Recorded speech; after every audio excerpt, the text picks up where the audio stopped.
Morning Odisha आसंतु आजिर मुख्य खबर उपरे नजर पकाइबा पूर्वरु आपणक भल पाइबा स्वरूप गोटे गोटे लाइक निश्चय करिवे एवं चैनल को सब्सक्राइब करिवे। नंबर 1 नवीन को फोकस रे जनजाति संप्रदाय सामग्रिक विकास को गुरुत्व कहिछि बीजेडी। नवीन को फोकस रे जनजाति संप्रदाय एने प्रेस मीट करी सूचना दैछन्ती बीजेडी रो जातीय मुखपात्र डॉक्टर शत्रुप्त मिश्र। से कहिछन्ती जनजाति संप्रदाय बहुत गुरुत्वपूर्ण। ओडिशा जनसंख्या रे एमानक संख्या 22.8% बा 1 कोटी रही। एमाने संस्कृति ज्ञान वन्य उत्पादन औषध जीवन शैली ही प्राचीन सभ्यता को बंचाई रखिछन्ती। राज्यर 314 ब्लॉक रे 64 प्रकार जनजाति अछन्ती। एमाने 74 उपभाषा व्यवहार करुछन्ती। बीजेडी सभापति नवीन पट्टनायक सबु समय जनजाति आवश्यकता पूरण पई चिंता करुछन्ती। ए संपर्क रे बिजु जनता दल जनजाति को अर्थनैतिक सुरक्षा देबा सह सेमानक शिक्षा भाषा और संस्कृति सुरक्षा पई अनेक पदक्षेप निया जाई। नंबर 2 इस्तीफा देले तेलंगाना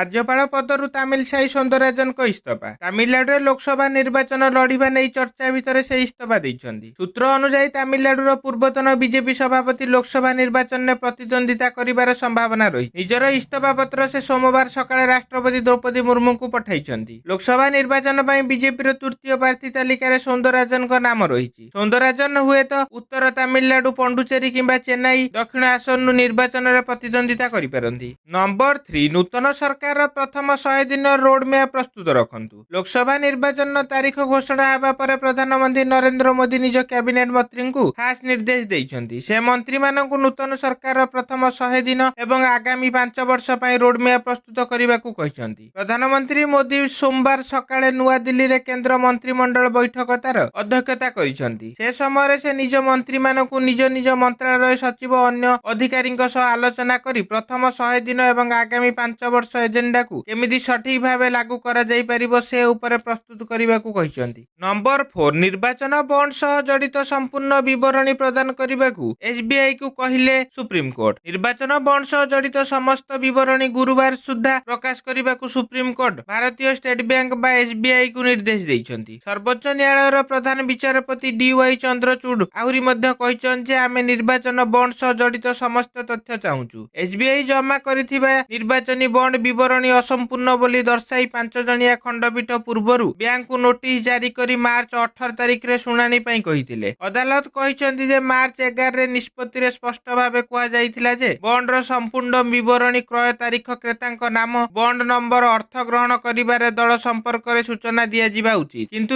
एसबीआई याक उल्लंघन करी पूर्णांग सूचना देई नाही। नंबर 5 ओडिसा रे बाहरिला 1061 पीजीटी चाकरी। ओडिसा रे बाहरिला चाकरी गोटिए कि दुईटी नुहे एकाथारे 1061 पीजीटी चाकरी बाहर करिसन्ती राज्य सरकार। एनेई सरकारक पक्षरु विधिबद्ध विज्ञप्ति मध्य प्रकाश करिछि। आसंता एप्रिल 18 तारिख हेउछि आवेदन शेष तारिख। इच्छुक प्रार्थी माने एहार ऑफिशियल वेबसाइट ssb.odisha.ac.in को जाई आवेदन करि परिबे। एही पदवी पई आवेदन करिबाकू हेले प्रार्थीक बयस 21 रु 38 वर्ष मध्य रे होइथिबा आवश्यक। लिखित एवं कैरियर रो मार्क अनुसार प्रार्थी को चयन करा जिवो। साधारण वर्ग प्रार्थी पई एप्लिकेशन फी 500 टंका। एथिरे जनरल और एससीबीसी अंतर्भुक्त। नंबर 6 एक्शन मोड रे ईसीआई पश्चिम बंग डीजीपी समेत हटिले 6 राज्यर गृह सचिव। निर्वाचन पूर्व एक्शन मोड रे निर्वाचन कमिशन पश्चिम बंगर विवादीय पुलिस डीजी राजीव कुमार 6 राज्यर गृह सचिव को हटाइबाकू निर्देश दैछि ईसीआई। एही राज्य गुड़िक हैला गुजरात उत्तर प्रदेश बिहार झारखंड हिमाचल प्रदेश उत्तराखंड। एथिसह मिजोराम हिमाचल प्रदेश मुख्यमंत्री कार्यालय रे दायित्व तुलाउथुबा जीएडी सचिव को मध्य विदा करा जाइछि। मुक्त अबाध निरपेक्ष निर्वाचन पई निर्वाचन आयोग एभली पदक्षेप नैछन्ती। नंबर 7 बिहार रे एनडीए आसन बुझामणा चूड़ांत। बीजेपी 17 जेडीयू 16 आसन रे लढिबे। बिहार रे एनडीए एवं एहार सहयोगी दल माने आसन बुझामणा रे पहुंचन्ती। बीजेपी साधारण संपादक तथा बिहार प्रभारी विनोद तावड़े उपमुख्यमंत्री सम्राट चौधरी सह जेडीयू रो संजय झा एवं एलजेपी रो राजू तिवारी आसन बुझामणा घोषणा करुछन्ती। राज्य रे बीजेपी 17 आसन रे निर्वाचन लढिबो। नीतीश कुमार को नेतृत्वाधीन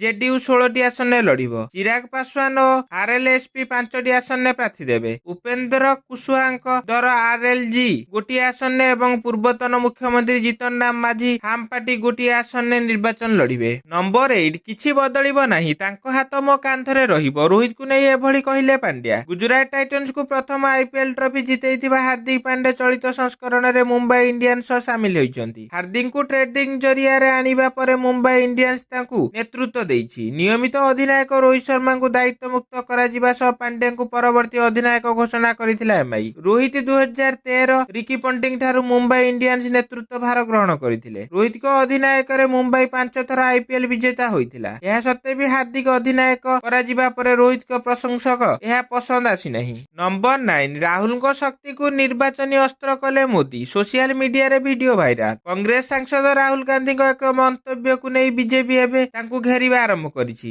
ରାହୁଲଙ୍କ ଆପତ୍ତିଜନକ ମନ୍ତବ୍ୟ ଦେଇଥିବା ବିଜେପି ଅଭିଯୋଗ କରିଛି। ରାହୁଲ ଶକ୍ତି ଶବ୍ଦ ନେଇ କହିଥିଲେ ଯେ ସେ ଶକ୍ତି ବିରୋଧରେ ଲଢୁଛନ୍ତି। ତେବେ ଏହାକୁ ନେଇ ବିଜେପି କହିଛି ରାହୁଲ ହିନ୍ଦୁ ସନାତନ ଧର୍ମର ଶକ୍ତିକୁ ଅପମାନିତ କରୁଛନ୍ତି। ପ୍ରଧାନମନ୍ତ୍ରୀ ମୋଦି ମଧ୍ୟ ରାହୁଲଙ୍କ ଏହି ମନ୍ତବ୍ୟକୁ ବିରୋଧ କରିଛନ୍ତି। ରାହୁଲଙ୍କ ଶକ୍ତିକୁ ଏବେ ମୋଦି ନିର୍ବାଚନୀ ଅସ୍ତ୍ର କରିଛନ୍ତି। ତେବେ ରାହୁଲଙ୍କ ଏହି ପ୍ରସଙ୍ଗରେ କହିଛନ୍ତି, ମୁଁ ଏହି ଆହ୍ୱାନକୁ ସ୍ୱୀକାର କରୁଛି ଏବଂ ଶକ୍ତି ସ୍ୱରୂପା ମା ଏବଂ ଭଉଣୀଙ୍କ ସୁରକ୍ଷା ପାଇଁ ନିଜ ଜୀବନ ବାଜି ଲଗାଇଦେବି। ତେଲେଙ୍ଗାନା ରାଲିରେ ମୋଦି ଏହାକୁ ନେଇ ରାହୁଲଙ୍କ ଉପରେ ବର୍ଷିଛନ୍ତି। ନମ୍ବର 10 ଆଫଗାନିସ୍ତାନ ଉପରେ ପାକିସ୍ତାନ ଏୟାର ଷ୍ଟ୍ରାଇକ୍, 8 ତାଲିବାନୀ ମୃତ। ପାକିସ୍ତାନ ଆଫଗାନିସ୍ତାନ ଉପରେ ଏୟାର ଷ୍ଟ୍ରାଇକ୍ କରିଛି। ପାକିସ୍ତାନର ଏହି ଏୟାର ଷ୍ଟ୍ରାଇକ୍ରେ 7 ଜଣ ତାଲିବାନ ସୈନ୍ୟ ନିହତ ହୋଇଥିବା ସୂଚନା ମିଳିଛି। ଏହାପରେ ଦୁଇ ଦେଶ ମଧ୍ୟରେ ସମ୍ପର୍କ ଆହୁରି ତିକ୍ତ ହୋଇଛି। ପାକିସ୍ତାନ ଆଫଗାନିସ୍ତାନରେ ପ୍ରବେଶ କରି ତେହରିକ ତାଲିବାନ ଆତଙ୍କବାଦୀଙ୍କ ଆଶ୍ରୟସ୍ଥଳକୁ ଟାର୍ଗେଟ କରିଛି। ପାକିସ୍ତାନ ସୀମାରେ ଥିବା ଖୋଷ୍ଟ ଓ ପକ୍ତିଦା ପ୍ରଦେଶର 2ଟି ଭିନ୍ନ ଭିନ୍ନ ଟାର୍ଗେଟରେ ଏହି ଏୟାର ଷ୍ଟ୍ରାଇକ୍ କରାଯାଇଛି। ଏହି ଶିବିରକୁ ପାକିସ୍ତାନ ଉପରେ ଆକ୍ରମଣ କରାଯାଉଥିବା ପାକିସ୍ତାନ ଅଭିଯୋଗ କରିଛି।